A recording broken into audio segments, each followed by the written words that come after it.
You'll see the color is just changing a little bit for you all through the head. You've got enough of that purple now in there that it should blend quite nicely into the temple area. Very, very, very light touch. Remember, thin paint and light touch. See how I'm turning it when I start? Just so that you don't have all the white dots and the brown dots all in one row. And then I'll dibble dabble it in, and you see how nice and delicate it is. Instead of the doll head pouncing up and down, we can steady it onto the table, up over the bridge, down to the other side. So in the eye here, you'll see there's some creases there, in between the eyelids, and over there by the nose.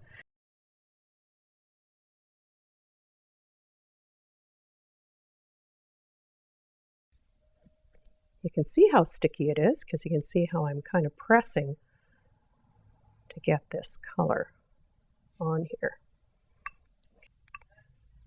So I'll take my sponge, and I'm going to work very, very fast. You see how it's taking off most of that sticky stuff. I will have a paper towel down beside me to take some of that off. And then you're going to work it into the doll's lip. And this is a filbert that I'm using, a number 4 filbert is the perfect for this little doll. And I'm just going to give it that little glaze over there. And then we'll leave her dried. You'll see I put a stripe right across. I'm not too concerned on how thick that stripe is at this point. A small little flat, and you can push that line.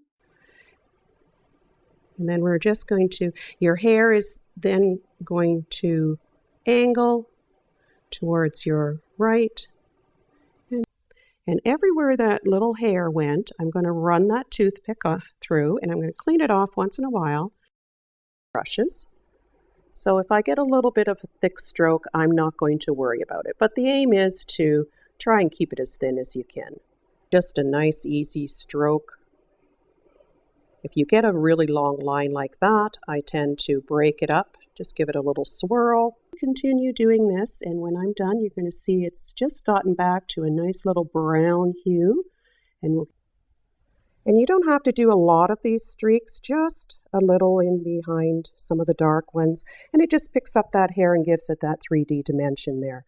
And you can work away at that as you go. But what you can do is just bump up against them, and they'll have a little bit of a highlight, and that darkness will make it come out a little bit stronger there.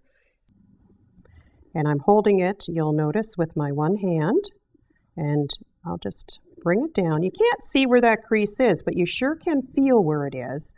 Just by bringing that needle down, it kind of pops into a hole feeling.